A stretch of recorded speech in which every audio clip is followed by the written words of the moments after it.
So ఇప్పుడు ఈ వీడియోలో మనము more than or equal 2 images ఎంతమంది క్యాప్చర్ చేసి రిపోర్ట్ చేయడం జరిగింది అనేది ఎలా తెలుసుకోవాలో చూద్దాము. సో నేను ఆల్రెడీ పివట్ టేబుల్ ఒకటి డమ్మీ ఇక్కడ కాపీ చేసి పేస్ట్ చేసుకున్నాను. సో మండల్ వైజ్ నేమ్స్ వచ్చింది. దీనికి అడిషనల్గా మనకు యాడ్ చేయాల్సింది ఏంటంటే 2 ఇమేజెస్ అంటే టోటల్ ఇమేజెస్. ఇప్పుడు ఆల్రెడీ నా డాటా సెట్ అబ్జర్వ్ చేశారంటే సెగ్రిగేషన్, క్రిమిటోరియం అవన్నీ ఇవన్నీ కలిపి లాస్ట్కి టోటల్ చేశాను. ఇక్కడ ఒక సమ్ ఒక ఫార్ములా ఏం రాశానంటే if sum of L5 to Q5 greater than equal to 2 then 2, otherwise sum of L5 to Q5. దీని మీనింగ్ ఏంటంటే సో మనకి ఇప్పుడు రెగ్యులర్గా అడిగేది ఏంటి, 2 ఇమేజెస్ క్యాప్చర్ చేస్తారా లేదని మనం వెరిఫై చేసుకోవాలి. సో 2 కంటే ఎక్కువ క్యాప్చర్ చేసినా కూడా మనకు అక్కడ 2 చేస్తే ఇనఫ్ కాబట్టి సో ఇవన్నీ సమ్ చేసిన తర్వాత 2 ఆర్ 2 కంటే ఎక్కువ రిజల్ట్ వస్తే 2 మాత్రం ప్రింట్ చేయమని చెప్తున్నాను. ఒకవేళ 2 ఆర్ అంతకంటే తక్కువ రిజల్ట్ వచ్చింది అనుకోండి, 2 కంటే తక్కువ రిజల్ట్ వచ్చింది అనుకోండి, యాక్చువల్ వాల్యూ ఎంత అయితే అంత అక్కడ ప్రింట్ చేయమని చెప్పి నాకు అక్కడ ఫార్ములాలో ఇవ్వడం జరిగింది. సో మనకి ఇక్కడ వచ్చేటి 0, 1 ఆర్ 2. సో ఇవి మాత్రం వస్తాయి, అంతకన్నా ఎక్కువ రాదనమాట. సో ఈ విధంగా నేను ఫార్ములా అనేది అంటే ఒకటి అడిషనల్ కాలమ్స్ అనేది యాడ్ చేసుకోవడం జరిగింది. సో దీని మీద ఇప్పుడు నేను అబ్స్ట్రాక్ట్ క్రియేట్ చేస్తున్నాను. మండల్ నేమ్ అడిషనల్గా నేను యాడ్ చేయాల్సింది ఏంటంటే total images. So total images add చేయ దాని మీద మీరు ఒకసారి అబ్జర్వ్ చేస్తారంటే ఇక్కడ ఫిల్టర్ ఆప్షన్ ఉంటుంది. ఈ ఫిల్టర్లో మనకి 0, 2, 1 ఇంకా అడిషనల్గా ఎన్ని ఉంటాయని కనిపిస్తాయి. సో నేను ఇప్పుడు ప్రస్తుతానికి అయితే ఏంటంటే నాకు 0తో సంబంధం లేదు, మోర్ దెన్ 2 రిపోర్ట్ చేసిన వాళ్ళు కావాలనుకుంటున్నాం కాబట్టి సో ముందైతే ఇది యాస్టిస్గా ఇలాగే పెట్టి దీన్ని వాల్యూ ఫీల్డ్లో ఎంటర్ చేస్తున్నాను. సో ఇక్కడ వాల్యూ ఫీల్డ్లో నాకు ఏంటంటే కౌంట్ కావాలి. కౌంట్ బై డిఫాల్ట్ ఏమవుతుంది అంటే 0 ఉన్నా కూడా 0ని కూడా కౌంట్ చేస్తుంది.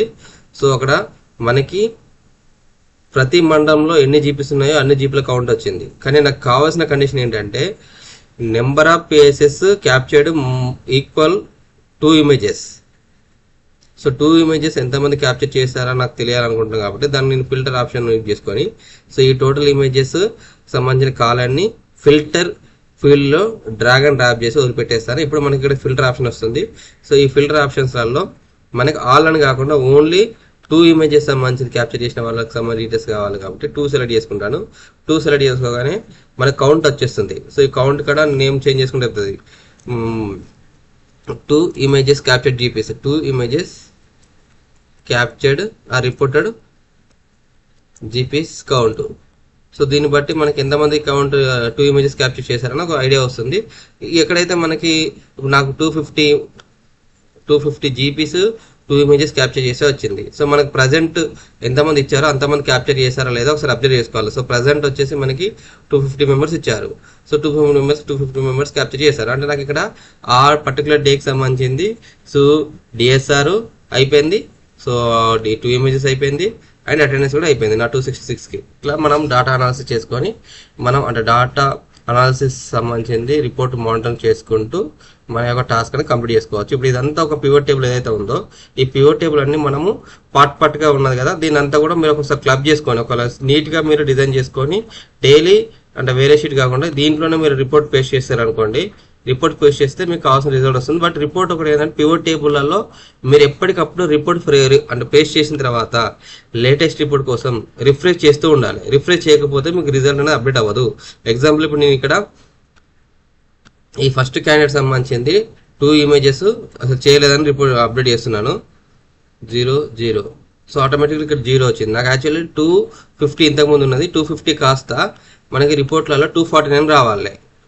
249 వచ్చింది లేదా చెక్ చేసుకోండి. ఇక 249 రాదు, ఎందుకంటే డైనమిక్గా రిఫ్రెష్ అవ్వదు. సో డైనమిక్గా రిఫ్రెష్ కానప్పుడు మనము మాన్యువల్గా పివట్ టేబుల్ మీద క్లిక్ చేసేసి రిఫ్రెష్ అంటే మనకి ఇక్కడ 249 వచ్చేసింది. ఇట్లా మీరు మీ యొక్క డాటా పేస్ట్ చేసిన తర్వాత పివట్ టేబుల్కి సంబంధించింది రిఫ్రెష్ అన్న తర్వాత మీకు రిజల్ట్ అనేది అప్డేట్ అవుతుంది. ఈ విధంగా మీరు మీ యొక్క డిఎస్ఆర్ అనేది అనాలిసిస్ రిపోర్ట్ క్రియేట్ చేసుకొని షేర్ చేసుకోవచ్చు అండి. సో దీనికి ఏంటి నేను ఇంతకుముందు చెప్పినట్టు కొంచెం నీట్ అలైన్మెంట్స్ అనమాట. అంత అలైన్మెంట్ కూడా మీరు మనకు మండల్ నేమ్స్ ఈక్వల్గా ఉంటాయి కాబట్టి ప్రతి కాలం కొంచెం తగ్గించుకొని మనం హైడ్ చేసుకొని అంటే ఏవైతే మనకు కావాల్సిన కాలమ్స్ ఉన్నాయో ఫస్ట్ ఆల్రెడీ మండల్ నేమ్తో స్టార్ట్ అయింది కాబట్టి నెంబర్ ఆఫ్ జీప్స్ ఉన్నాయి కాబట్టి నెక్స్ట్ నుండి మనకు అవసరం లేకుండా వీటిని హైడ్ చేసేసాను. ఇక ఇప్పుడు ఇక్కడ మండల్ నేమ్ ఇది. So mandal name, so number of GPs. ఈ పైన మనకి ఇండెక్స్ సంబంధించింది మనము అడిషనల్ కాలమ్స్ క్రియేట్ చేసుకోవాలి. అడిషనల్ కాలమ్స్ క్రియేట్ చేసుకొని ఇండెక్స్ మల్టీ ఇండెక్స్ క్రియేట్ చేసుకున్నాం అనుకోండి, నీట్గా కనిపిస్తుంది. ఇక్కడ మండల్ నేమ్ యాడ్ చేసుకున్నాం. ఒకవేళ రాదు అనుకున్నప్పుడు, మనకు మెర్జ్ కాదు అనుకున్నప్పుడు, సో దాన్ని డిస్టర్బ్ చేయకుండా ఇంకొకటి యాడ్ చేసుకొని ఇక్కడ మండల్ నేమ్ తర్వాత నెంబర్ ఆఫ్ జీబీస్ ఇట్లా అడిషనల్ కాలమ్స్ హెడర్స్ క్రియేట్ చేసుకొని సో ఇక్కడ యాడ్ చేశాను. సో మనం మల్టీ టేబుల్స్ అన్ని కూడా క్లబ్ చేసామనుకోండి, ప్రాపర్గా రిజల్ట్ అనేది రిఫ్లెక్ట్ అవుతుంది.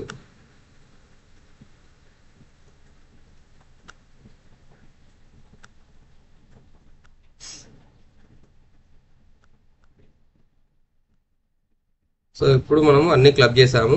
సో ఇందులో ఈ పార్ట్ వచ్చేసి మనకు basic abstract, mandal name, number of GPs. ఇదేంది ఆ పర్టికులర్ డేకి సంబంధించింది పిఎస్లో రిపోర్ట్ చేసిన టైమింగ్స్. సో 12 AM నుండి మనకి ఆ డేలో లాస్ట్ 3 PM వరకు రిపోర్ట్ చేశారనమాట. సో వాళ్ళకి సంబంధించిన టైం స్లాట్ ఇది.